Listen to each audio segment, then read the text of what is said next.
The next layer that I want to even go even further into is the concept of the three treasures, which is a Taoist Chinese herbalism perspective.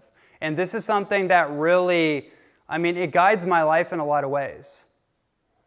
Because when you understand this aspect, then you understand the energy that you are working with or that you want to be working with. So I'll break that down for you guys really quickly.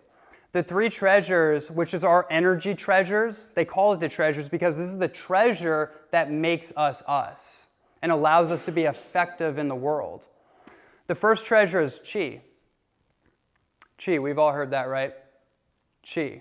If you watch Kung Fu movies, then, they talk about like using your Qi, right? So what is Qi? Qi is basically the animating force in the human body. It's what allows you to move, right? It allows you to be mobile. It's a mobile energy.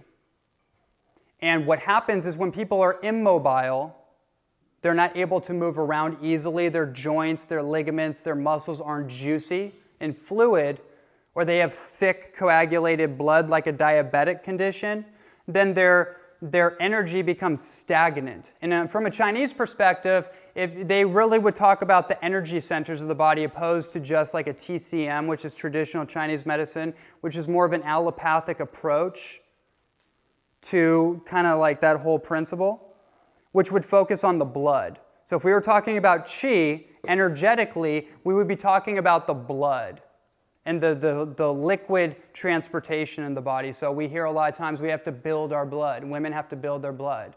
Why do women lose blood? Menstruation. Right.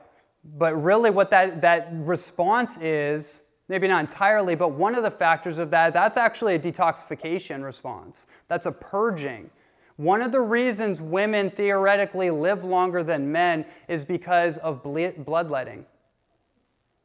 And men don't have that same propensity unless you do some kind of physical bloodletting therapy, right? They used to use leeches for this.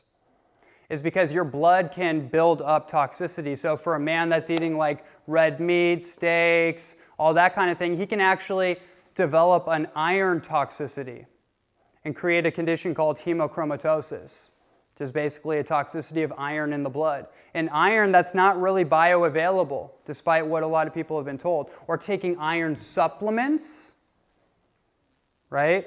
Which is something I would never recommend under any conditions. The best iron supplement, you want to know what the best iron supplements are? Spirulina, chlorella, blue-green algae, marine phytoplankton, cacao.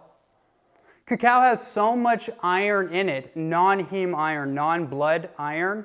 It has so much iron in it, it's about 324% of the RDA's recommended iron for your daily needs. And then the Jing being the second treasure, your Jing is like your primordial life force energy. So a really simple way to try to convey that in its totality is that your adrenal glands and your kidneys embody the essence of Jing, right? So when someone has an adrenal fatigue, an adrenal wipeout, an adrenal exhaustion, that means their Jing bank account has been exhausted. And the physical manifestation or the physical compartments in the body that embody Jing, the adrenals, kidneys, but then also the cerebral spinal fluid, the physical tissue of your brain is Jing. So your neurological function, so like omega-3 fatty acids are like Jingy. They're Jing foods, right? And so if your Jing has been depleted from that perspective, then everything else won't work right. If you look at hormonally, every single hormone fluctuation is typically rooted in an adrenal thyroid issue.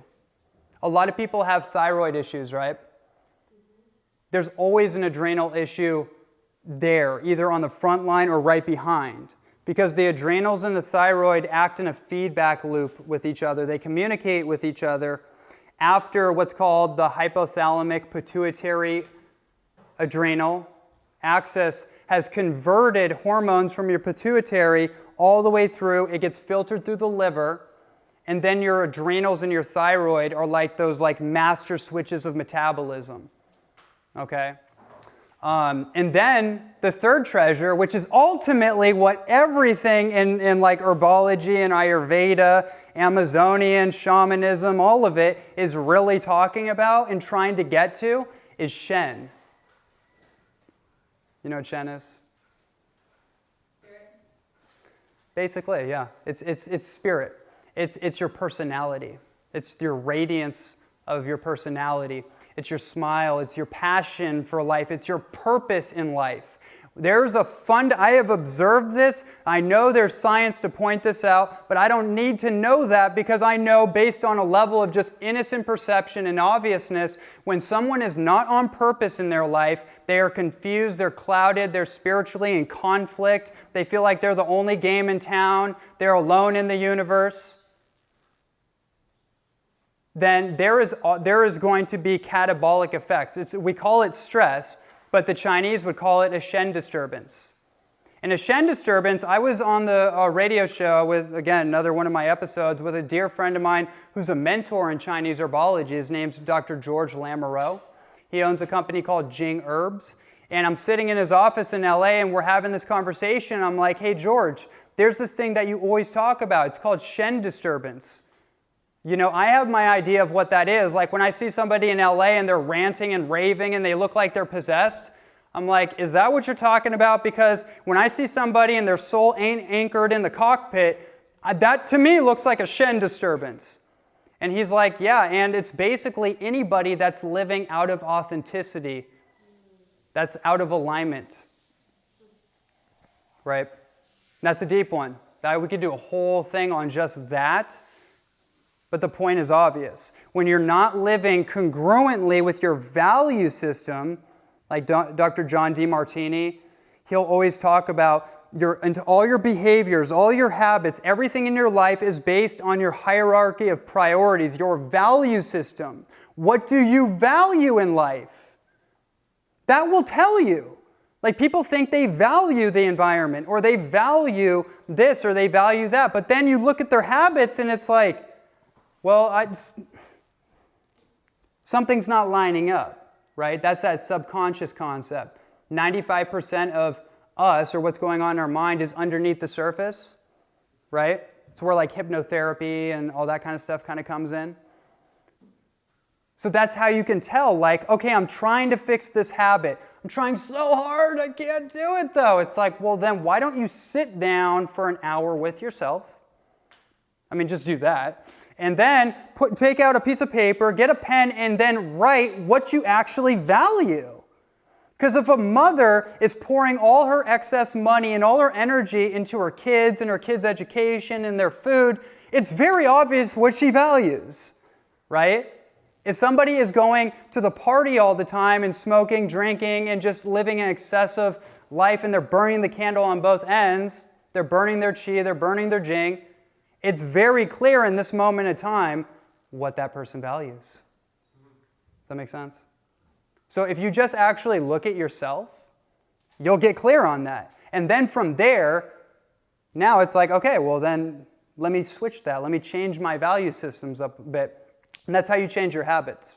You don't have to force things into place. You actually just have to get a clear idea of yourself. And then your patterns in the day, kind of step outside of yourself for a minute, be a observer, and then from there it's revealed, right? And then from there you can start going and start working with yourself. So that's the idea of the three treasures. And the reason I bring that up, it sounds good, and I think it's important that we all get that concept, because when we talk about herbs and we talk about foods, every food and every herb specifically embodies a different spectrum on that color wheel, right? That energetic color wheel, right?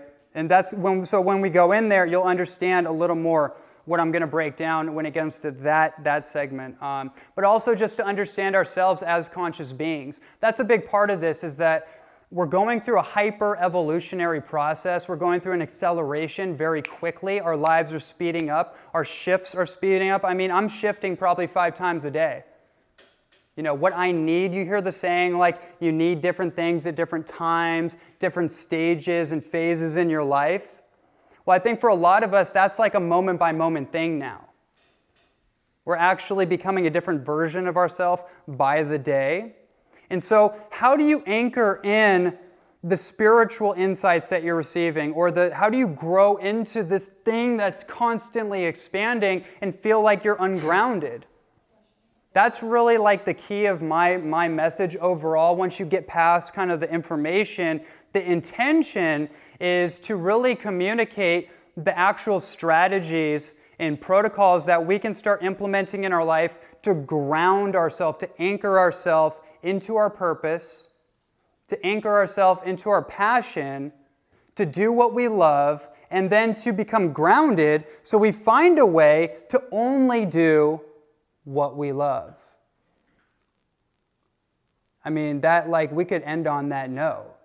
If you wanted to know what the fountain of youth is, all the great sages, all the great avatars and inventors and artists of all time have alluded to this, and most of them had to exhaust their entire life to get to this insight, which keeps repeating time and time, which is when you make your day play, you'll never work another day. When you actually enjoy what you're doing, you increase longevity characteristics. Your happy hormones start to turn on, right? So,